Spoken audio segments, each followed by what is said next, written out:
Conversación que estamos sosteniendo con el comunicador Eury Cabral. Señores, un comunicador de primer orden en la República Dominicana. Eury, contigo se pueden tocar varios pintos temas, pero el tema que te planteé antes de la pausa fue el tema de Daniel Ortega. Tu opinión sobre la forma en que está terminando su carrera política Daniel Ortega. Mira, yo creo que Daniel Ortega y el Frente Sandinista, los sandinistas, son un elemento muy importante para la transformación que ha sufrido Nicaragua, de ser un país muy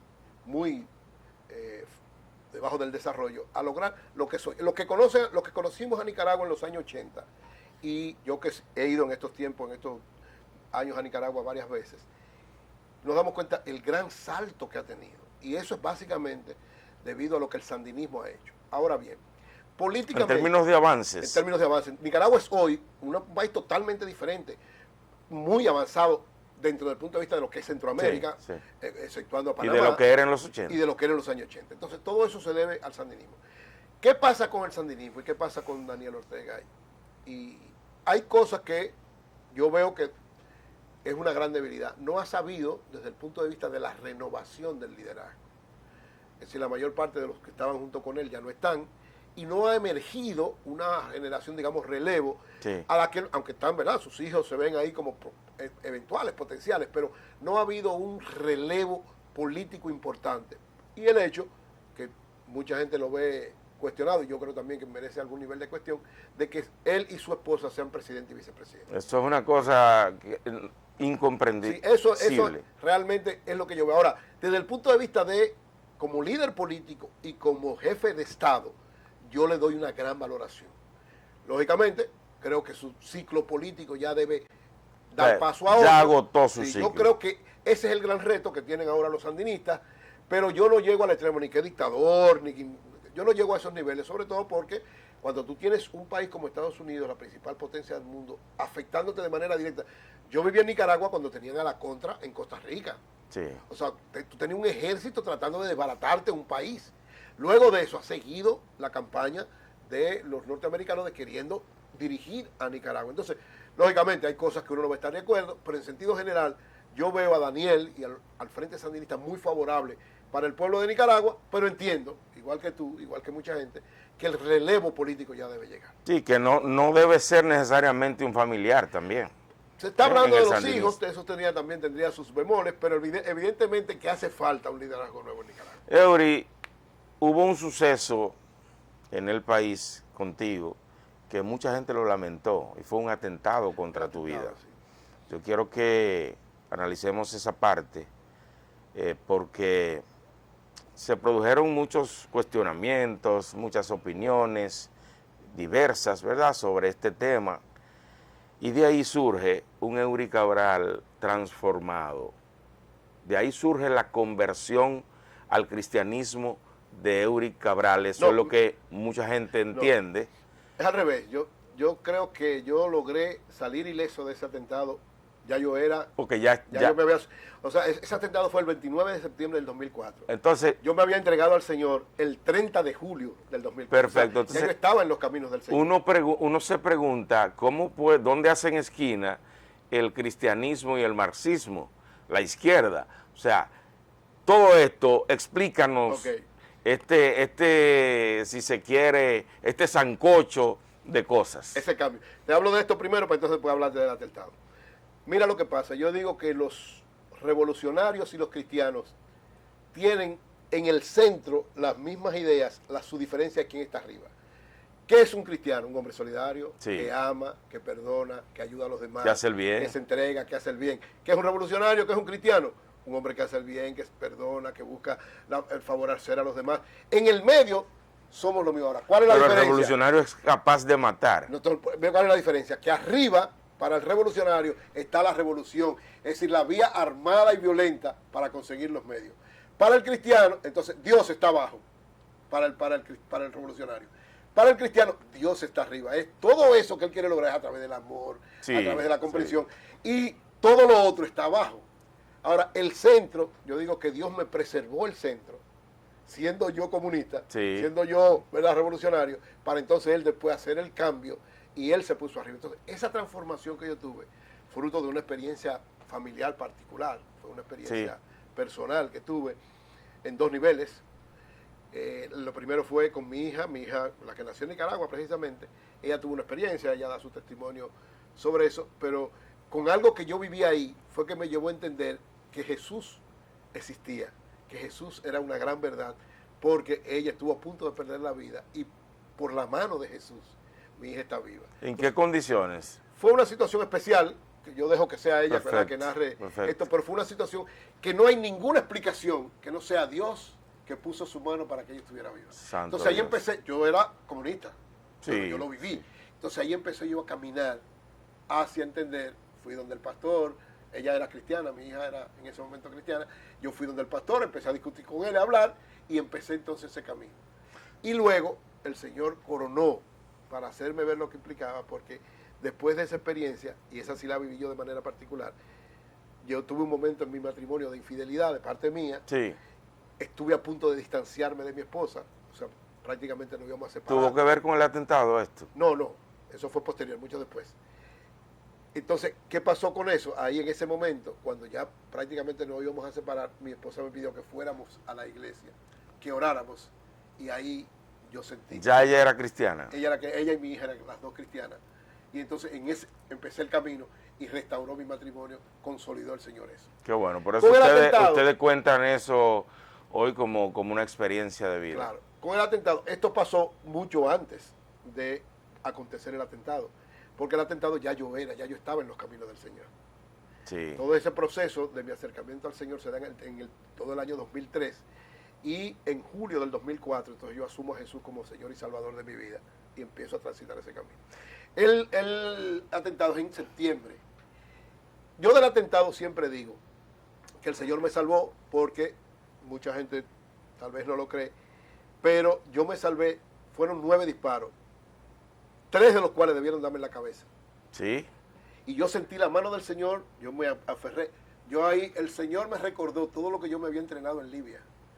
Que cuando tú tienes, nos enseñaron, cuando tú tienes algo, tú tienes que aferrarte a tener el control del vehículo que tú vas y ir a un sitio donde haya mucha gente. Sí, si te están persiguiendo. Claro. Entonces, yo me aferré al guía y oye, un disparo que debió darme ahí, que me hubiera matado, chocó en el hierrito de donde uno pone la cabeza. Wow. Se desvió y rompió el espejo retrovisor. Entonces, en ese momento, yo sentí la mano del Señor bajándome, aferrándome y diciéndome, ve a un lugar público y ten confianza en mí. Y por eso estoy... Eury, ¿qué arrojaron las investigaciones sobre este atentado? Hubo un problema. Tú sabes que agarraron a 2 personas. Hubo dos personas. Yo vi el motorista, cuando yo iba, fue entre 2 policías acostados. Cuando yo entré, ellos me pasaron por el lado, de frente, y entonces de atrás dispararon. A esas personas la policía la agarró en una investigación que hicieron. Eran 2 muchachos de la zona norte, pero nunca apareció la pistola. Entonces pero no hablaron, no dijeron que, ellos dijeron, de qué se trataba. Lo que ellos dijeron supuestamente, que lógicamente nadie le creyó, es que supuestamente de que yo le había pasado, le había rozado. Ay, mi madre. Yo creo que, siempre lo dije en aquel momento y lo reitero, para mí hubo gente que, recuérdate que yo fui uno de los comunicadores que más atacó el gobierno del presidente Mejía y del PRD, y que más respaldé a Leonel en ese momento. Entonces, yo no digo que fueron ellos, pero alguien que fue afectado, parece, que quiso usar... Tomó esa decisión. Eso, entonces nunca pudimos someterlo. Yo dije, si lo sometemos, a final de cuentas se va a caer el expediente. Y entonces, cuando ya llevaban un tiempo, yo mismo le dije a la policía, suéltenlo. No temes por tu vida. No temo. Yo tengo al Señor, y además el Señor me enseña a perdonar. Yo perdoné incluso a esos muchachos. Claro. Y creo que lo más importante ahora es seguir en el camino de Dios. ¿Qué opina Eury Cabral sobre la forma de gobernar, del presidente Luis Abinader, que todo el mundo sabe que ha venido con una forma diferente de gobernar a como lo hacía el Partido de la Liberación Dominicana, es más, a como lo hizo el PRD también en su momento, y esto le ha hecho ganar popularidad al presidente Luis Abinader, que, por ejemplo, usted no puede decir que hay un hermano del presidente beneficiándose del gobierno. ¿Cuál es tu opinión sobre esta manera de gobernar? Yo creo que el presidente Abinader ha hecho un gobierno bueno, un gobierno satisfactorio. Creo que tiene muchas debilidades, sobre todo en términos de ejecución Imagínate, la inversión pública en los 4 años, en ningún año ha superado ni siquiera el 5%, y eso es una gran debilidad. La deuda ha sido una de las grandes debilidades de este gobierno, o sea, se ha cogido más prestado que en toda la historia prácticamente del país. Pero no así, no, o sea, no es una necesidad. Yo creo que no, yo creo que en un primer momento fue necesidad, pero... Cuando el COVID. Sí, cuando el COVID, porque después lo que ha sucedido es que estamos cogiendo dinero prestado para pagar los intereses de la misma deuda, y eso es una bomba de tiempo. Lo acaba de decir un economista del Fondo Monetario Internacional, que es una bomba de tiempo. Claro. Lógicamente, el presidente, en que sí ha hecho un buen gobierno, ha demostrado por lo menos ética, ha demostrado acercamiento a la gente, yo creo que eso es muy valioso. Transparencia también. Transparencia en sentido general. Yo no comparto estas cosas que te dije desde el punto de vista económico, y no comparto que él dice que no es él propiamente dicho. Yo creo que la campaña que ha habido de parte del Ministerio Público en contra sobre todo del PLD, y cuando digo en contra del PLD, porque los únicos presos que hay son del PLD. ¿Tú consideras que es una persecución política? Sí, yo creo que están haciendo igualito a como ha pasado en varios países. Pero lo hizo el gobierno de Luis Abinader. Yo creo que ha sido el gobierno, el PRM. No él, en lo personal. Él, claro, yo creo que él tiene responsabilidad porque él puso a Miriam, a Jenny y a Camacho responsables. Y ellos están actuando. Aunque él dice que él no tiene directamente nada que ver, y eso yo le creo, puede ser que él no la llame para decir. Sí. Pero evidentemente ya están llevando una campaña directamente. La persecución es política, no es una persecución en contra de la corrupción. ¿Por qué? Si tú miras cuántos casos de corrupción han salido, que el presidente Abinader por lo menos ha tenido la integridad de que todo el que está vinculado lo saca. Pero tiene que someterlo. Porque si tú sometiste a los PLDistas, tú tienes que someterte a los Aunque hay una diferencia, Eury, en los gobiernos del PLD, a los imputados en corrupción, o sobre todo a los mencionados, el presidente andaba con ellos. Bueno, al lado. Los imputados ahora. Sí, ahora, pero mencionados en ese momento. Sí, está bien, pero eso te digo, la diferencia es que el presidente Abinader lo quita. Pero no lo somete. Está bien, pero cuando Danilo mencionaban a José Ramón, pero andaba al lado. Es más, era vocero. Pero José Ramón no está condenado todavía. No está condenado, pero te quiero decir que los mencionaban en corrupción a algunos funcionarios y los presidentes, tanto Danilo como Leonel, pues lo mantenían ahí. Porque si tú te llevas de que mencionen, hay muchos funcionarios atrás que también de corrupción y el presidente lo deja. No, pero con el presidente la cosa es diferente. No, yo te digo hay que esperar. Eso puede ser. Si lo condenan, entonces Danilo está mal. Ahora, ¿y si no lo condenan? ¿Y si salen absueltos? Vamos a esperar. Mira lo que ha pasado. Vamos a esperar. Mira lo que ha pasado en Brasil. ¿Tú sabes lo que ha pasado en Brasil?